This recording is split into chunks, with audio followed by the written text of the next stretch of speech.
Hello everyone, this is Dr. Amit Kumar Sharma and I welcome you all at Wi-Fi Study CSIR Net channel. So dear all, we are in the 45-day crash course और मेरा referral code है Amit stun. मैं इसलिए बता रहा हूँ जी referral code के बारे में।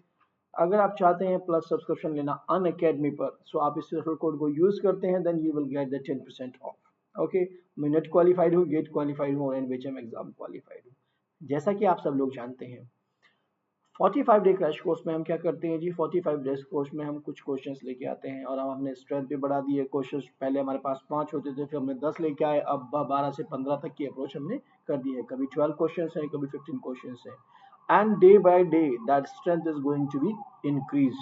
सो आप सब लोग भी रेडी हो जाइए और एग्जाम की डेट भी डिक्लेयर हो गई है ना। सो आप लोग सब तैयार रहिए बेटा, ठीक है।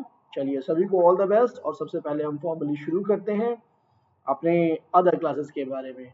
सो just in some things about formally, you are in the 45 day crash course. और 45 डे क्रैश कोर्स कब होता है जी? मंडे टू फ्राइडे होता है। और क्या टाइमिंग रहता है इसके लिए? टाइमिंग रहता है जी 11:30 AM। और क्या प्लेटफॉर्म है? Wifi study CSIR net channel. क्या होता है ये wifi study CSIR net channel? YouTube पर एक चैनल है। आप चाहते हैं मेरी, जैसे कि ये 24th है आपके पास वीडियो नंबर, राइट। सो इससे पहले आके आप चाहते हो कि भाई वो भी हमें लेक्चर्स देखने को मिले, then what you have to do, just आप इस चैनल पे जाइएगा वाईफाई स्टडी CSIR नेट पे, और प्ले लिस्ट में जाके के प्रीवियस मंथ भी आप देख सकते हैं। So come to the other classes. क्या वाईफाई स्टडी CSIR नेट पर ही है? तो नहीं, हमारी अदर क्लासेस भी हैं। कहाँ कहाँ हैं? Special class. स्पेशल क्लास क्या होती है जी? स्पेशल क्लास एक ऐसी क्लास जिसके अंदर अभी जो रिसेंट चला हुआ है, हम प्रीवियस ईयर्स के क्वेश्चंस लिए हुए हैं जी हमने। सो क्या PYQ चला हुआ है जी अभी रिसेंटली। क्या टाइमिंग रहता है? 9:30 PM तो हमने यहाँ पर लिखा है, लेकिन इसका टाइमिंग हम डे में भी रखते रहते हैं, तो इसीलिए मच बेटर कि आप लोग जो है फॉलो वाले बटन पर क्लिक करके रखें, जिससे कि आपको नोटिफिकेशन टाइम टू टाइम मिलते रहें। ओके, ये क्लास एवरी डे होती है जी। Okay, now then other class is a plus class. क्या सर हम प्लस, ये क्लास फ्री होती है बेटा? Special class, this class is a free class. आपको जस्ट और just Unacademy learning app पर, अन अकेडमी लर्निंग ऐप, आपको क्या करना है? अपने मोबाइल से प्ले स्टोर से, मोबाइल के प्ले स्टोर से इसको इंस्टॉल करना है अपने, डाउनलोड करके, एंड देन अकाउंट बनाना है। और एकदम अकाउंट बनाते ही स्पेशल क्लास मेरी नहीं, सभी एजुकेटर की आप एक्सेस कर सकते हैं। Yes, another one is a plus class. Plus class already चली हुई है जी, और 22 से हम नया कोर्स लेके आ रहे हैं यहाँ पर 22 से। किसका कोर्स है जी? 22 से हम लीनियर अलजेब्रा का कोर्स लेके आ रहे हैं जी। सो इसके लिए आप लोगों को, इस क्लास को एक्सेस करने के लिए आपको लेना होगा सब्सक्रिप्शन। और सब्सक्रिप्शन लेने के लिए क्या करना होगा जी? What is the process to take the subscription? So come to this slide. First, Unacademy learning app. सबसे पहले आप अन अकेडमी लर्निंग ऐप को अपने मोबाइल के प्ले स्टोर से इंस्टॉल कर लीजिए अपने मोबाइल में। After that you just account बन गया, उसके बाद जाइएगा नेट एग्जाम की कैटेगरी पर, क्लिक कीजिएगा CSIR UGC नेट बटन पर, और क्लिक कीजिएगा गेट सब्सक्रिप्शन बटन पे। जैसे ही आपने ये प्रोसेस फॉलो किया, you will reach to this page जिसमें डिस्कस किया गया है 1 मंथ, 3 मंथ, 6 मंथ, 12 मंथ और 24 मंथ के सब्सक्रिप्शन के बारे में, और रिस्पेक्टिवली उनके प्राइस भी रखे हुए हैं। फॉर एग्जाम्पल हम बात करते हैं 12 मंथ की, तो इसके लिए इन्होंने 11,550 रुपये रखे हुए हैं। बहुत ज़्यादा बिगेस्ट अमाउंट नहीं है भाई।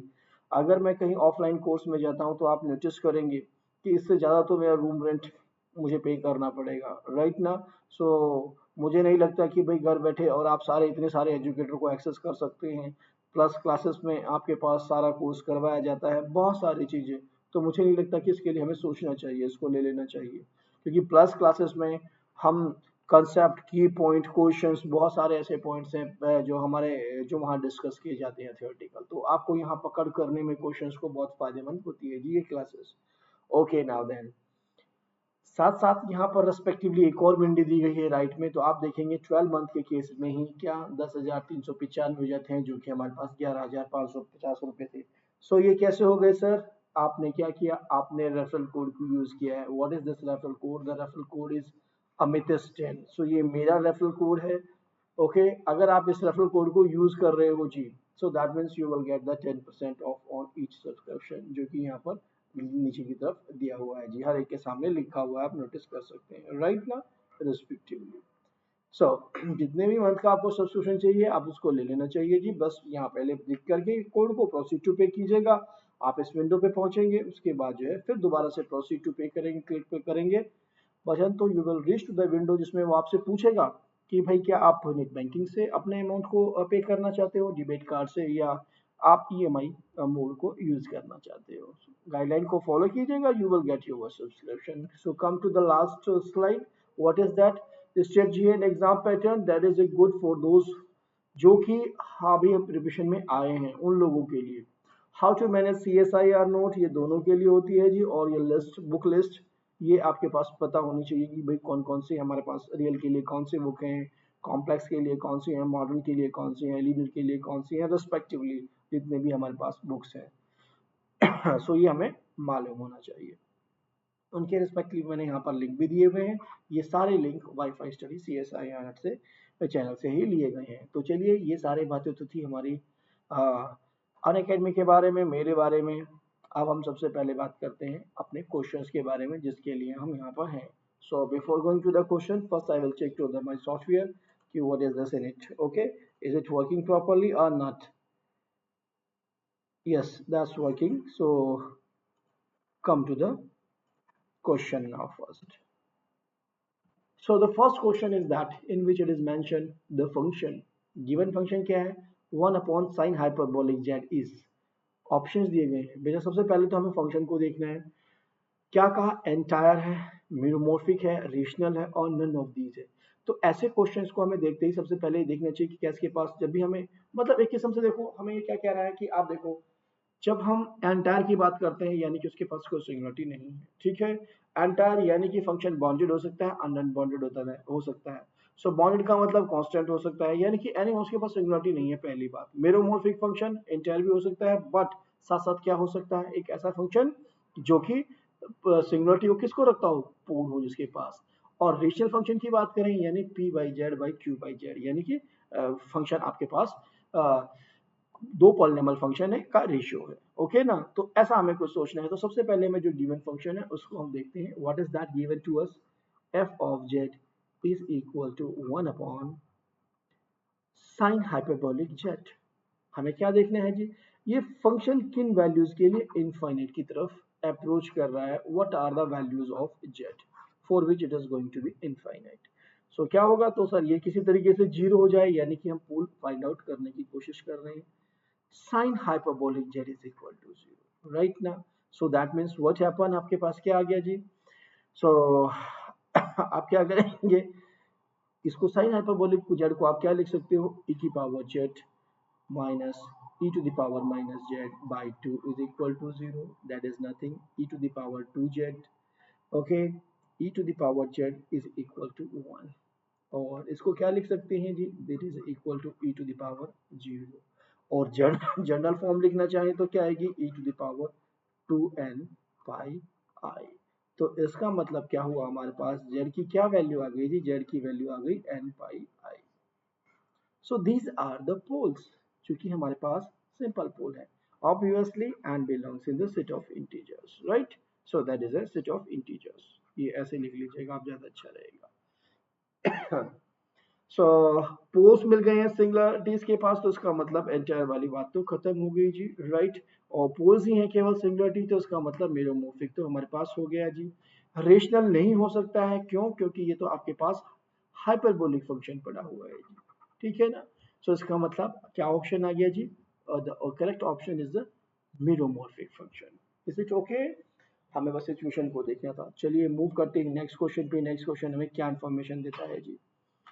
Yes, let f be an entire function such that 1 plus I and 1 minus I does not belongs in fc. Then हमें सिचुएशन देखनी है। देखो हमें एंटायर फंक्शन दिया गया है, राइट? एंटायर फंक्शन दिया गया है, तो इसका मतलब क्या हुआ जी? Function is from C to C. Entire function है आपके पास, यानी कि एनालिटिक है पूरे सी के अंदर। उसके बाद इसने क्या कहा आपके पास? 1 प्लस आई और दूसरा क्या? And 1 minus i does not belongs in f c, right ना? और इसको क्या क्या क्या दिया जी? F is entire. अब आपको क्या बात ध्यान रखनी है, हम जानते हैं बाय द पिकार्ड्स थ्योरम। क्या कहती है पिकार्ड्स थ्योरम? एवरी, एक रिजल्ट है हमारे पास पिकार्ड्स थ्योरम। क्या कहती है Picard's theorem? Every non constant analytic function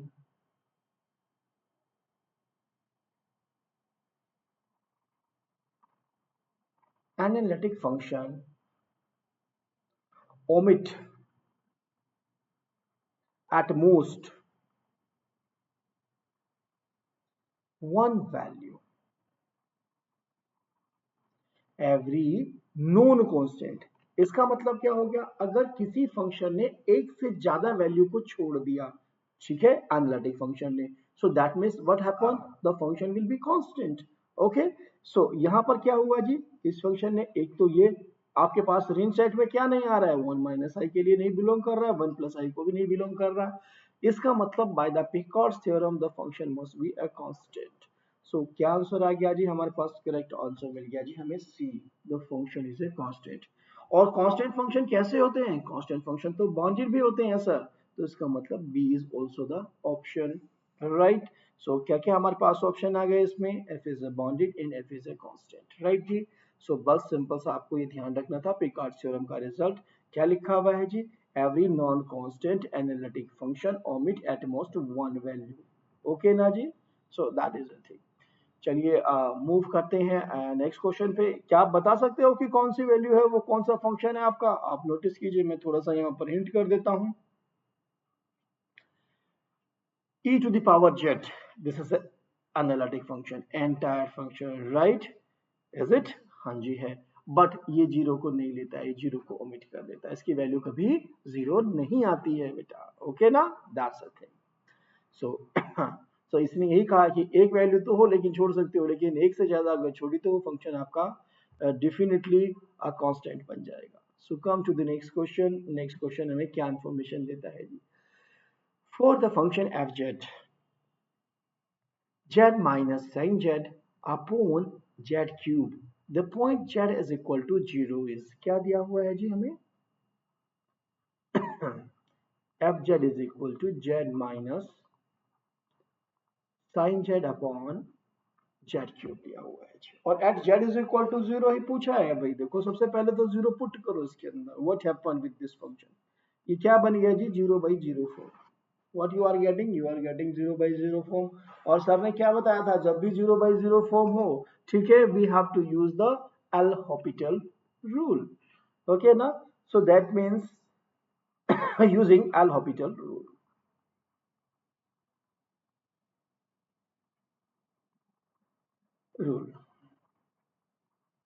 so क्या कहता है, देखो ये लिखा जाता हॉस्पिटल है लेकिन पढ़ा जाता हॉपिटल है। So using L'Hopital rule, so ऊपर भी आप न्यूमिनेटर और डिनोमिनेटर में क्या क्या करेंगे, डिफरेंशिएट करेंगे with respect to z. Then what happen, the first value is 1 minus cos z upon क्या आ गई जी? 3z square। Again put z is equal to 0 here। So what happened? That is a 1 minus 1 and upon 0 that is equal to 0/0 form। Again we are getting 0/0 form। Okay, that's good।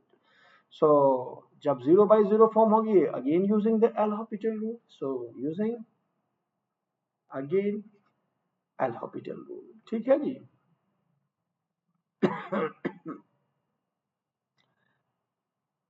L'Hopital, L'Hopital वो गलत लिखा गया था बेटा। So now then क्या होगा जी? 0 plus आपके पास आ गया साइन जेड, और नीचे क्या बना? 6z, राइट ना जी? 6z आ गया। So again you have to put the value 0, again you are getting 0/0 form. चलिए जी, अब क्या करें सर? 0/0 फॉर्म हो रहा है, दोबारा से यूज कीजिए। Again using, again applying L Hôpital rule. So क्या होगा जी? This will become a cos z by 6। Now put z is equal to 0, that is equal to 1/6। इसका मतलब क्या हो गया जी? फाइनली आपको मिला क्या? जो ये z इज इक्वल टू 0 था, ये एक रिमूवल सिंगुलरिटी ने थी। देखो अभी हमारे पास क्या होना चाहिए था, अगर ये सिंगुलरिटी थी तो ये जो वैल्यू है that must tend to the infinite, but हमारे पास क्या मिला, एक फाइनाइट वैल्यू मिल गई। इसका मतलब ये तो आपके पास एनालिटिक है, कोई सिंगुलरिटी नहीं है इसके पास तो यहाँ पर, ठीक है। So what happen with this one, तो आपके पास ऑप्शन देखिए z is equal to 0 is pole of order 3, गलत हो गया है जी। पोल ऑफ ऑर्डर 2 ये भी एसेंशियल सिंगुलरिटी ये भी, तो none of this is the correct option in this case because the singularity z is equal to 0 is a removal singularity for the given function. So चलिए मूव करते हैं next question पे। Next question हमें क्या information देता है जी। Okay now then let f is a function from c to c be an entire function, then okay that's good। f कैसा दिया हुआ है जी, c to c, और एक entire function दिया गया है इस entire function। क्या बताया था entire की सिचुएशन में, entire के पास दो तरीके बाइफिकेशन होते हैं, क्या, या तो ये फंक्शन बाउंडेड होगा या फिर अनबाउंडेड होगा। एंटायर फंक्शन है, बाउंडेड है, तो इसका मतलब क्या हो जाता है जी, by Leibniz theorem that must be the constant, यानी कि F Z is equal to C, so C is a constant. Okay, so क्या आ गया जी, आपके पास कांस्टेंट आ गया। अगर मेरे पास कोई कांस्टेंट फंक्शन है और दूसरे वाले में क्या हो सकता है सिचुएशन, जेड हो सकता है e की पावर जेड, यानी कि पॉलिनोमियल फंक्शन, आपके पास एक्सपोनेंशियल फंक्शन, ठीक है, ट्रिग्नोमेट्रिक फंक्शन। इन जनरल मैं 3 या 4 ही फंक्शंस लेता हूँ, इन्हीं से ही हमें हेल्प मिल जाती है जी, ठीक है। तो अब इसने क्या कहा, let f is entire function, इसने कुछ और सिचुएशन हमें नहीं दी, यानी कि दोनों केस में आपके पास जो इंटरसेक्शन में आता होगा वही आपका सॉल्यूशन होगा जी, ठीक है। सो नोटिस कीजिए इसने क्या कहा, अगर आपने फंक्शन कांस्टेंट ले लिया, कोई भी value F Z is equal to C, तो क्या होगा, ना तो वो वन वन होगा ना ही वो ऑन टू होगा, not one one not on to.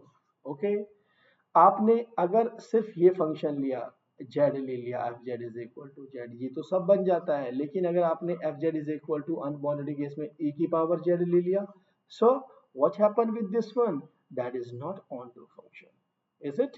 सो इसका मतलब क्या हो गया, आपके पास हमें सिचुएशन क्या क्या दी हुई थी, सिचुएशन क्या क्या दी हुई, अब साइन जेड ले लेंगे तो क्या सिचुएशन होगी, not a one one function. So यानी कि सारे के सारे डिस्कार्ड हो रहे हैं, ना तो फंक्शन आपके पास वन वन है, इसका मतलब ना ही फंक्शन ऑन टू फंक्शन है। सो पहला option f is a one one function, automatically cancel. f is a on to function, that is also cancel. इसमें तो सारे इन थे, ये हमने आपने ले लिया ऑन टू, इसकी वजह से फेल हो गया, ठीक है जी। So that means one one नहीं हो रहा है, इसमें ये वन वन नहीं है, ये इससे भी फेल हो गया। और अगर आप कहते हैं कि भाई वन वन, ये ले लीजिए, इसके लिए ये ले लीजिए, ठीक है। f is a both 1 1 और 2, finish कर दीजिए, none of the above is also the correct option here। is it clear to all of you, that's a good thing। so बचा, जब भी मेरे पास ऐसी सिचुएशन है तो मुझे क्या देखना होगा, दोनों ही केस देखने होंगे, दोनों ही केस स्टडी करनी है आपको, ठीक है। सो नाउ देन, और जो इंटरसेक्शन में आता है वो होता है, क्योंकि अगर कोई कहेगा वन वन है तो आप उठा के क्या रख दोगे, कांस्टेंट ले लीजिए, या फिर आप ले लीजिए ये ले लीजिए, आपके पास फंक्शन तो कहाँ वन वन है, राइट। किसी ने कहा ऑन टू का है जी, तो कहा ये ले लीजिए आप। सो ऐसी सिचुएशन अगर होगी। खैर चलिए, अब मूव करते हैं नेक्स्ट क्वेश्चन पे। नेक्स्ट क्वेश्चन आपको क्या इंफॉर्मेशन देता है जी। Yes, consider the statement every entire function is a meromorphic function। Okay, अब हम आपको बता देते हैं जी, ठीक है। इसने क्या कहा आपको, every entire function is meromorphic function. Okay, बिल्कुल करेक्ट स्टेटमेंट है जी, this is the true one. क्या पूछा है, कंसिडर करने फॉलोइंग स्टेटमेंट, बिल्कुल ट्रू रिजल्ट है आपके। उसके बाद क्या कहा, the function F Z is equal to this is a meromorphic। क्या फंक्शन दिया हुआ है, सबसे पहले बेटा ये देखो, F Z is equal to Z square plus Z minus three upon two z plus four. यहाँ दो चीजें हैं, पहली बात, क्या ये रेशनल फंक्शन है, क्योंकि रेशनल फंक्शन भी आपके पास जो है meromorphic होते हैं, तो आंसर आता है हाँ सर ये तो रेशनल फंक्शन है। दूसरा, अगर कभी ये दिमाग में ना आए ऐसे गिवन फंक्शन हो, तो आप क्या देखोगे, इस फंक्शन के पास क्या सिंगुलरिटी पोल है।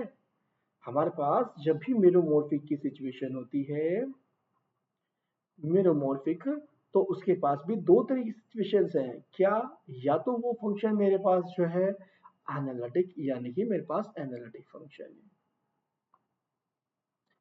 सब एनालिटिक फंक्शन क्या होते हैं जी, मेरोमॉर्फिक फंक्शन होते हैं। Analytic is a meromorphic function. दूसरा क्या है, अब फंक्शन एफ जेड के पास जो सिंगुलरिटी है, just has pole as only singularity, तो क्या होता है उसके पास सिर्फ पोल्स होते हैं, तो भी हम कहते हैं कि फंक्शन मेरा कैसा है जी, पोल रखे तो भी मेरा फंक्शन मेरोमॉर्फिक है। तो पहले वाला तो ट्रू हुआ, दूसरे वाले में हमने देखा कि 2z plus 4 is equal to 0, that means what happened, z is equal to a minus 2 is a singularity for the given function, क्योंकि जैसे ही z is equal to minus 2 put करोगे this will function tends to the infinite। so कैसी singularity है, और पोल है जी, अगर ये पोल है तो इसका मतलब क्या हो गया हमारे पास function, this function is the meromorphic function. So what happen, this is also the true one. तो क्या आंसर आ गया, S1 S2 both are true, that's a good. So A is the correct answer for this one। चलिए अब move करते हैं next question पे। Next question हमें क्या इंफॉर्मेशन देता है जी, yes, let f is an entire function and f of 1 by n is equal to 0 for all n belongs in n, then याद कीजिए कौन सी थ्योरम याद करनी है अपनी, just think about that, what will be the answer. Answer तो मैं जानता हूं आप लोगों को मिल गया होगा। आपको दिया गया है फंक्शन एंटायर है, ओके, और क्या कहा गया है, f of 1 by n is equal to 0 for all n belongs in n, then f is identically zero. कौन सी थ्योरम यूज कर ली आपने, आइडेंटिटी थ्योरम यूज कर ली है बेटा, ठीक है। क्या कहती है वो कहती है आपके पास, अगर आपके पास डी से डी आपके पास कोई फंक्शन है और फंक्शन आपका एंटायर है, डी में कोई क्लोज कर्व सी है, एक सीक्वेंस मिल जाए वहां पर जिसके सीक्वेंस के हर टर्म पे फंक्शन की वैल्यू एक पर्टिकुलर वैल्यू आ रही है, जीरो आ रही है, ठीक है। सो दैट मीन्स, और वो जो जिस पॉइंट पर वो कन्वर्ज किया है ना सीक्वेंस, वो पॉइंट भी उस डोमेन के अंदर हो, तो हम बोलते हैं कि फंक्शन हमारे पास कैसा हो गया जी, आइडेंटिटिकली जीरो हुआ। चलिए ग्राफिकली मैं आपको थोड़ा समझाने की कोशिश करता हूँ बेटा। क्या कहना चाहता है ये आपका फंक्शन, ये फंक्शन है, मान लिया ये आपके पास डोमेन था जिसमें आपका फंक्शन जो है एनालिटिक है, this is analytic in this one, okay.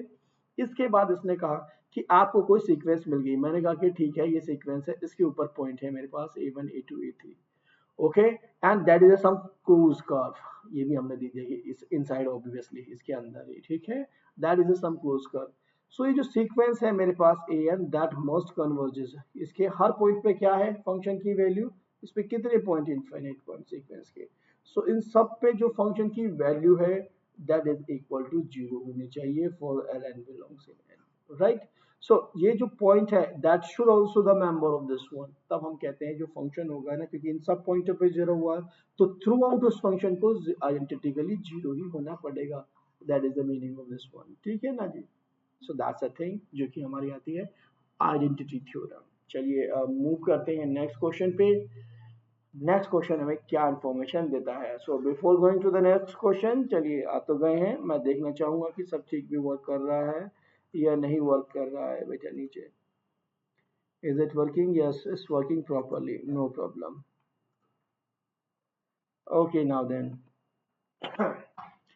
यहां पर भी आपको एक रिजल्ट दिया गया है, consider the following statements, every polynomial over C has at least one zero in C, every rational function is a meromorphic function in C।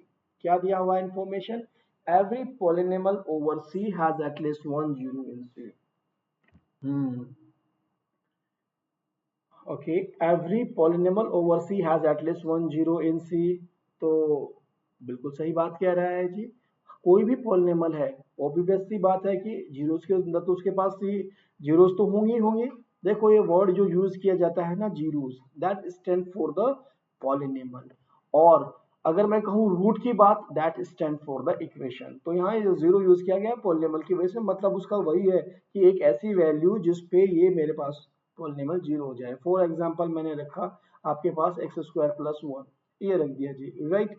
तो कौन सी वैल्यू है, सी से लेके आ रहे हैं ना, तो कौन सी वैल्यू है जिसपे ये जीरो हो जाएगा। सो मैं क्या रखूंगा जी, एक्स इज इक्वल टू, मैं तो रखूंगा सर आई, लिख दीजिए आप यहाँ पर iota, that what happen i square which is equal to minus one plus one which is equal to zero.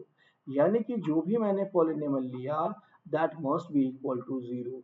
सी में तो पक्का रखेगा ही रखेगा, but due to the fundamental theorem of algebra, so that is a true result, first one. Okay जी। Now come to the second one, क्या कहा? Every rational function is meromorphic function. This is also the true result. अभी आप लोगों ने देखा था वो कैसा फंक्शन था, लास्ट क्वेश्चन में हम देख के आए थे, that was a rational function, right? यानी कि रेशनल फंक्शन कैसा? P Z by Q Z type का फंक्शन, ठीक है? ऐसा हमें कोई फंक्शन चाहिए, ये भी एक पॉलिनोमियल है, ये भी एक पॉलिनोमियल है, right? This is also the polynomial. So ऐसे फंक्शन को हम बोलते हैं रेशनल फंक्शन। तो जो रेशनल फंक्शन होता है ना जी, वो भी मेरोमॉर्फिक फंक्शन होता है। This is also the true result. So क्या हो गया जी? Both s1 and s2 both are the true. So now it is a time that, जैसा कि आप लोग जानते हैं भाई, एग्जाम हमारा आ गया है और एग्जाम हमारा बहुत ही पास में है, बहुत दूर नहीं है। यहाँ से तो थोड़े थोड़े क्वेश्चंस की प्रैक्टिस हो रही है बेटा, लेकिन अगर आप काफी लॉन्ग टाइम से प्रिपरेशन कर रहे हो तो आपने कुछ ना कुछ अपने पास नोट्स बनाए होंगे। सो दैट मीन्स उनको रिकॉल करते रहिए, अपना टाइम और स्ट्रेटजी बनाइए जो कि आपको बेनिफिट देगी, ठीक है ना? और weekly try to change this one, that will give you the benefit. चलिए मूव करते हैं नेक्स्ट क्वेश्चन पे। नेक्स्ट क्वेश्चन हमें क्या इन्फॉर्मेशन देता है?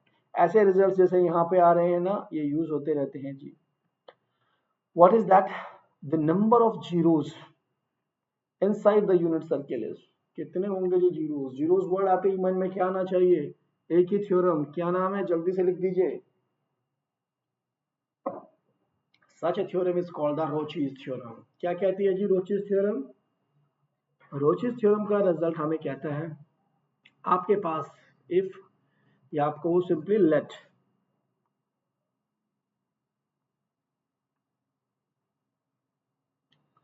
हमारे पास सिंपल रिजल्ट है let f z and g z be two analytic function.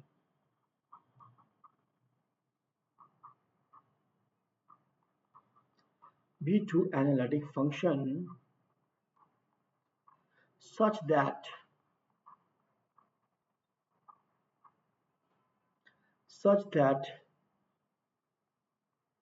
gz का modulus strictly less than mod of fz, ठीक है? Then fz and fz plus gz have same number of zeros, same number of zeros, right?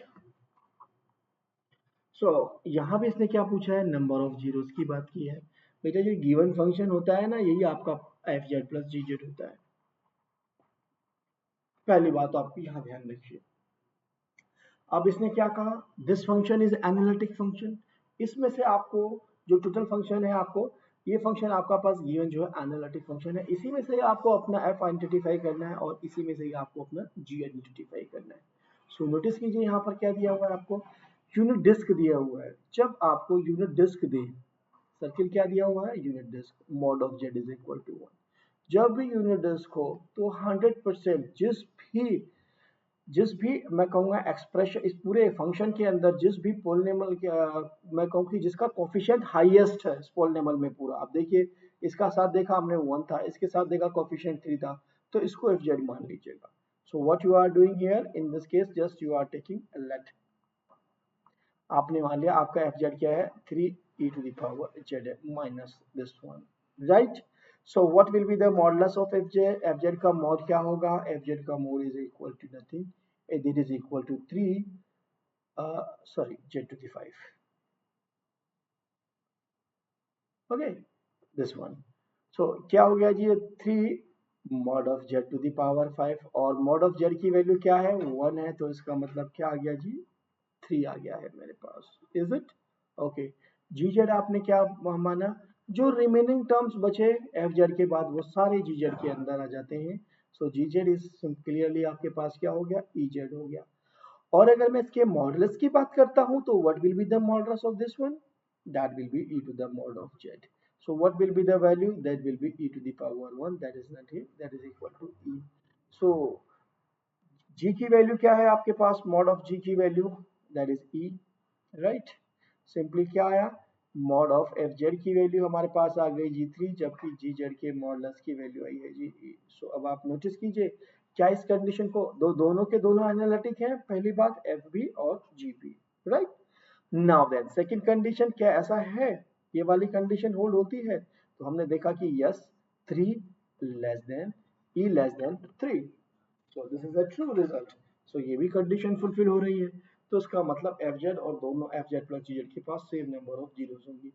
F Z के पास कितनी zeros है? When we are going to put z5 is equal to 0, this give you the 0 0 0 0 0, that means 5 zeros are the correct answer.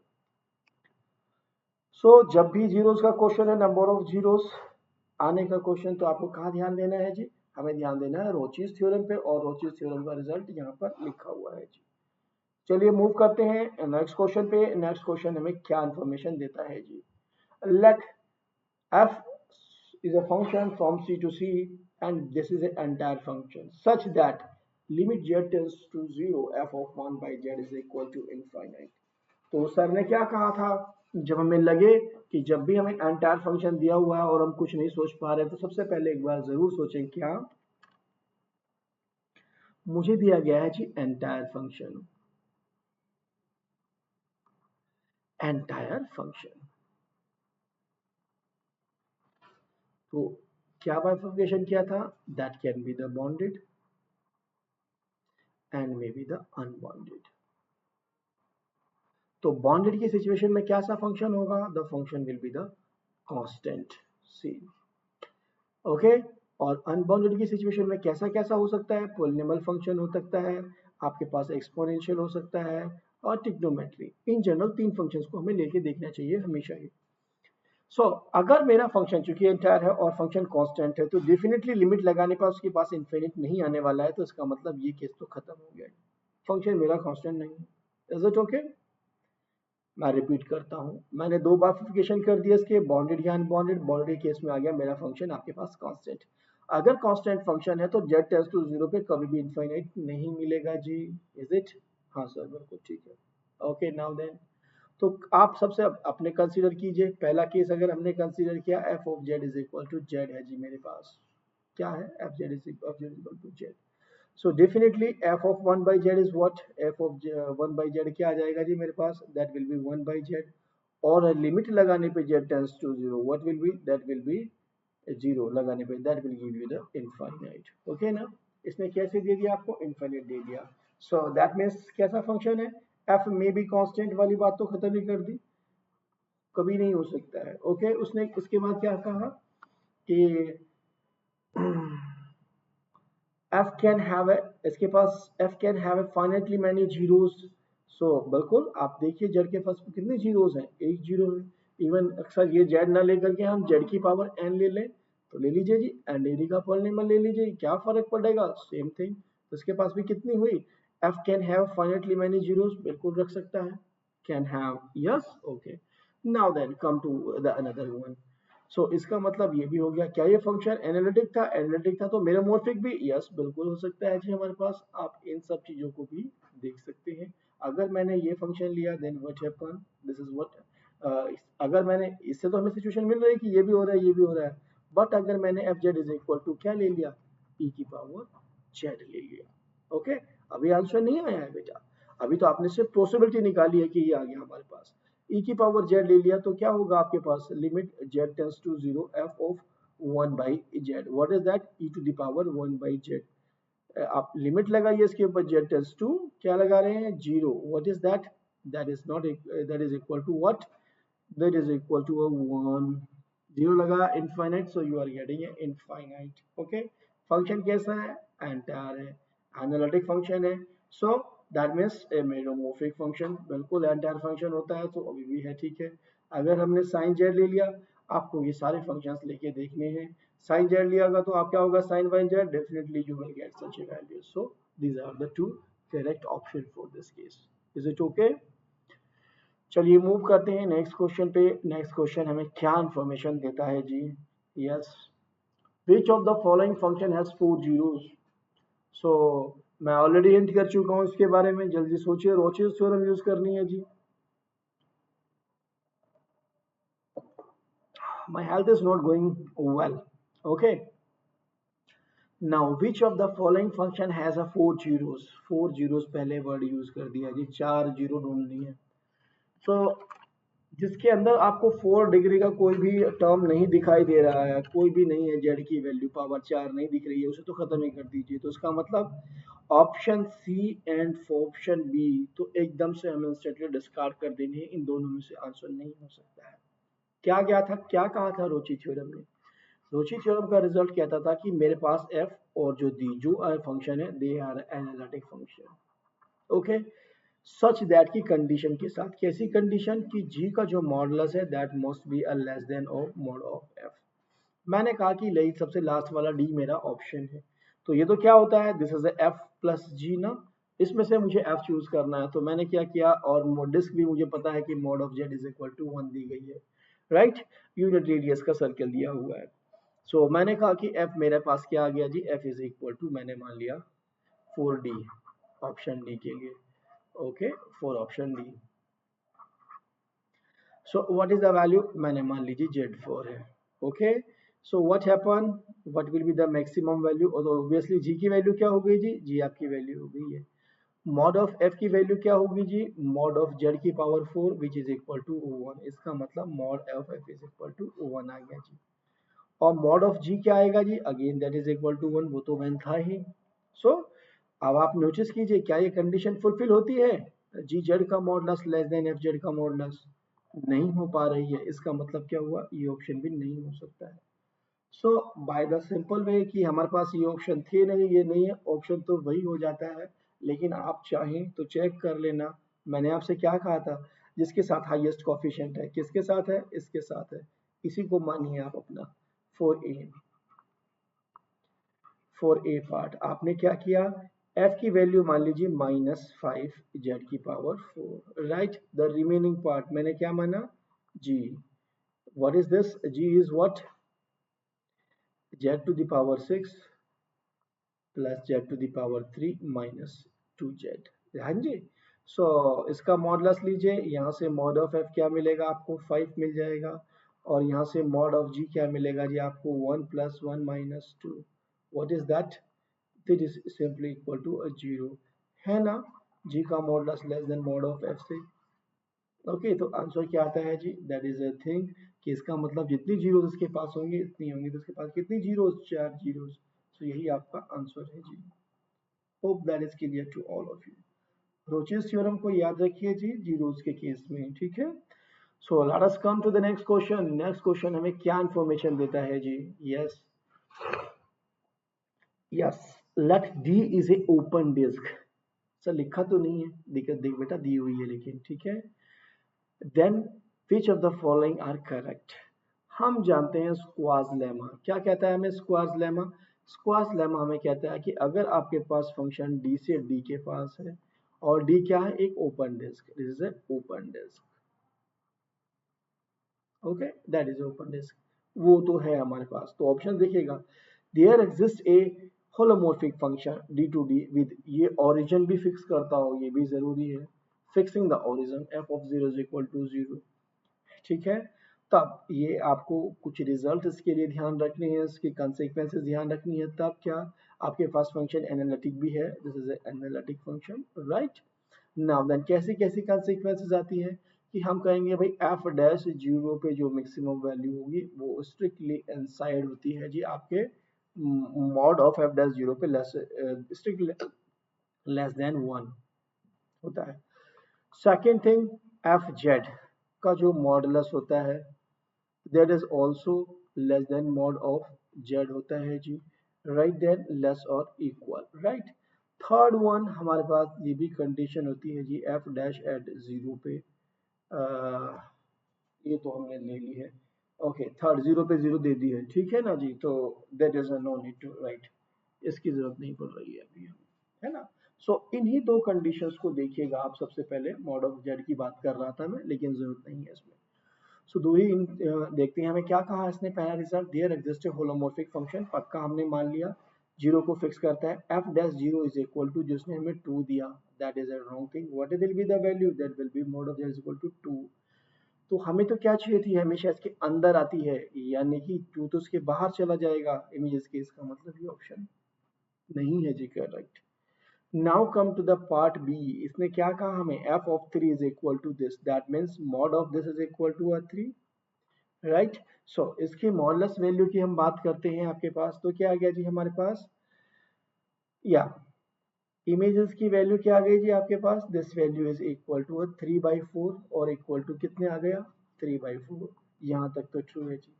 अब आप second part में चलिए इसके, इसने क्या कहा, 3/4 okay is F dash Z, अच्छा एफ डैश जेड का मॉडुलस लेस और इक्वल टू आपके पास होना चाहिए जी मॉड जेड, ये भी है बात, है ना। So what this is this thing, आपके पास क्या आई 3/4 और जेड की वैल्यू क्या है आपके पास, दैट इज इक्वल टू 2/3। क्या ये ट्रू है, 9 लेस देन 2, तो ये तो 8, दैट इज इम्पॉसिबल। सो इसका मतलब क्या हो गया जी, ये भी गलत बात हो गई है। So come to the C1. C part क्या कहता है, there exist a holomorphic function this one. सो यहाँ से क्या मिला हमें, मॉडुलस लगाने पर दिस इज इक्वल टू 3/2 और जेड भी कितना है 3/2, this is a correct one. और डेरिवेटिव पर भी हमारे पास करेक्ट वन। सो इसका मतलब this is a correct result and rest are not. So बेटा स्क्वाज लेमा की कंसेक्वेंसेस पढ़ लीजिए, स्क्वाज लेमा जरूर अच्छे से याद कर लीजिए, ठीक है। सो मैं इसको जस्ट लिख दिया है, but you have to be write carefully, okay. चलिए मूव करते हैं, तीनों कंडीशंस एटलीस्ट देखिएगा। जनरली मैं देख रहा हूँ कि क्वेश्चन एग्जामिनर इन्हीं तीन कंडीशंस पे पूछता है, डेरिवेटिव पे, फंक्शन के मॉडुलस वैल्यू पे और जीरो के आपके जीरो पे। चलिए मूव करते हैं नेक्स्ट क्वेश्चन पे। नेक्स्ट क्वेश्चन हमें क्या इन्फॉर्मेशन देता है जी, the number of zeros in this disc, okay. देखो इस बार यहाँ पर चेंज क्या किया गया है, डिस्क को चेंज कर दिया गया है। सर ने क्या कहा था, जिसका कोफिशिएंट ज्यादा दिखाई दे, पक्की बात होती है अगर mod of Z is equal to 1 होता, यहाँ भी हो सकती है, तो सबसे पहले हमें प्रोबेबिलिटी यही लेनी चाहिए। So I am here not writing the Rouché's theorem result, but क्या है देखना है हमें, क्या लिख लिया जी हमने, एफ की वैल्यू को मानते हैं हम सबसे पहले, what is the value of our L, what is the value of F, F हमने मान लिया जी 15 जेड है सर, ठीक है। और जी की हमने क्या मान लिया, G is equal to remaining term, यानी कि z की 5 plus 1, okay। Now then find out your mod of f, that is equal to nothing mod of z, this one। So what is this, 15 into mod z की value क्या, maximum modulo principal से क्या जानते हैं, boundary पे लाई करेगी तो simply 3/2 रख दो, 3/2। What is this, this is 15 या 45 बटे 2, तो 22.5 के करीब आ गई, 22.5 के करीब, ओके दैट्स इट। सिमिलरली हम देखते हैं इसकी वैल्यू को, जी जेड का मॉडुलस निकालिए आप, क्या आएगा जी, देखो होता तो क्या है, ये आप पूरा लगाते हो जेड की power 5 plus 1, okay. This is a less value, अब आप क्या करोगे, this is equal to this one, but due to the triangle inequality ये क्या बन जाता है, ऐसे बन जाता है, तो हम इसको हम डायरेक्टली लिख देते हैं इसका, ठीक है ना। सो इसकी वैल्यू कितनी, दैट इज अ 3/2 की पावर 5 प्लस 1, राइट ना। सो कितना हो गया जी ये, 3 2 3 4 5, राइट, 3 4 5, 3 3 9 27, 27 81, 81 243, सो 243/2 2 4 2 8 2 16 32 प्लस 1, इससे डिवाइड करें तो कितना आ गया जी ये, 3 7 21 3 8 24 भाई देखो मुझे लग रहा है 8 या 9 के करीब आ जाएगा, बट आप देखो वो तो कितना है 22.5, ठीक है। या आई थिंक 8 पॉइंट समथिंग या 9, जो भी कुछ आएगा आप लोग देख लीजिएगा, 8 point something, I don't know what is the value, क्योंकि मुझे एग्जैक्ट वैल्यू से यहाँ कोई कंसर्न नहीं है। मुझे तो सिर्फ इस रिलेशन से मतलब है कि जो मेरे पास एफ जेड का मॉडुलस है वो बड़ा होना चाहिए, स्ट्रिक्टली बड़ा होना चाहिए जी के मॉडुलस से, जो कि मेरे पास आ रहा है। तो सिंपली क्या क्या हो गया जी मेरे पास, यानी कि जितनी जीरोस मेरे पास एफ के पास हैं उतनी ही जीरोस मेरे पास एफ जेड प्लस जी जेड के पास होंगी। Okay, this is my f Z plus ji z. कितने जीरोस है एफ के पास? एफ के जीरोस के पास तो एक है। सो करेक्ट ऑप्शन क्या हुआ जी? एक। तो जैसा कि मैंने आप लोगों को बताया था, हाईएस्ट कोफिशिएंट वाला टर्म देखना है, उसी को ही जनरली कोशिश करनी चाहिए हमें एफ मानने की। ठीक है ना जी? चलिए मूव करते हैं नेक्स्ट क्वेश्चन पे। नेक्स्ट क्वेश्चन हमें क्या इंफॉर्मेशन देता है जी?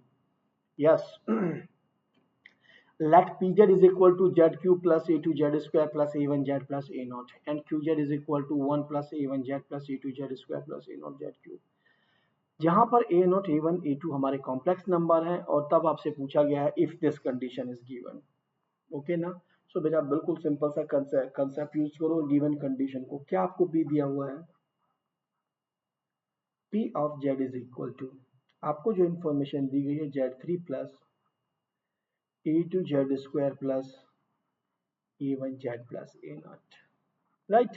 क्या कंडीशन है? इस कंडीशन को इंपोज कीजिए, मॉडुलस लीजिए इस दोनों side. whenever I am going for the modulus, this will become, this is a modulus, and due to the triangular inequality what happen, this will become less or equal to mod of z cube plus a2। Modulus लगा सकते हैं इसको, कोई दिक्कत नहीं है, z का square plus a1 modulus mod z plus a0 modulus. हमें क्या कहा गया कि pz का जो मॉडुलस है दैट इज अ लेस और इक्वल टू 1। ओके, सो और कौन सा सर ये दिया हुआ है आपको? This is a with for all z with mod of z is equal to 1। so mod of z is equal to 1 पे अगर मैं अप्रोच कर रहा हूँ, so that means that will be less or equal to 1 इसकी value, plus क्या क्या आ गई जी? e2 का मॉडुलस प्लस a1 का मॉडुलस प्लस a0 का मॉडुलस। अगर कंडीशन मेरे पास सिर्फ इतनी है कि pz का जो मॉडुलस है विच इज लेस और इक्वल टू 1, तो इसका मतलब क्या हो गया जी? a2 a0 a1, a0 is equal to a1 is equal to a2 and which is equal to 0। इनको तो 0 होना पड़ेगा, और अगर ये 0 है, हमें कहा ना इफ ऐसी कंडीशन होल्ड है, then if it is right, तब इसमें से आंसर ढूंढना है। तो तब आप देखिए आपके पास pz पहले बन क्या जाएगा? अगर ये 0 है तो इसका मतलब pz क्या बन गया जी? pz बन गया z की cube. Right? So this is the C1 is the correct for all z के लिए। Okay, now then come to the qz। क्या बन जाएगा इस केस में? फ्रॉम दिस प्लेस अगर ये सब 0 है, so what you will gate? q of z is nothing, that is equal to, again qz is equal to, you will get 0 0 0, that means this will become the 1, a constant। So qz is a constant polynomial, ये भी आपके पास true हो गया। और qz का modulus क्या हो जाएगा जी? qz का modulus is equal to 1, so less और इक्वल टू 1 लिखा है, that is also the true one. Okay, so यानी कि शुरू के तीनों रिजल्ट हो गए आपके पास, और लास्ट को क्या बोला? p is a constant polynomial, ये बात गलत हो गई, p तो आपके पास पॉलिनोमियल ऑफ डिग्री 3 का है। Is it okay to all of you? Yes, तो सिंपल क्वेश्चन, जस्ट केयरफुली हमें देखना था जी। तो चलिए मूव करते हैं नेक्स्ट क्वेश्चन पे। नेक्स्ट क्वेश्चन हमें क्या इंफॉर्मेशन देता है जी? यस, नेक्स्ट क्वेश्चन तो नहीं है। सो आप सभी लोगों को, जैसा कि मैं आपको बता चुका हूँ, अनअकैडमी पर स्पेशल क्लासेस में मेरे पास इस समय हम प्रीवियस ईयर के क्वेश्चंस चले हुए हैं। तो प्रीवियस ईयर के क्वेश्चंस वहाँ डील किए जाते हैं, यहाँ पर इंपॉर्टेंट क्वेश्चंस मैं डिस्कस कर रहा हूँ। तो अगर आप चाहते हैं, चूंकि नियर बाई टाइम है, तो हमें ध्यान रखना चाहिए कि हमें मैक्सिमम क्वेश्चंस लगाने हैं, तो दोनों जगह से आप देख सकते हैं। सो मैं आप सभी लोगों का वहां पर भी स्वागत करता हूं। आप थे 45 डे क्रैश कोर्स में Unacademy, sorry Wifi Study CSI NET channel पर। सो लाइक कीजिए इसको और सब्सक्राइब कीजिए चैनल को, और लाइक कीजिए और शेयर कीजिए मेरा वीडियो को। Thanks for watching this one.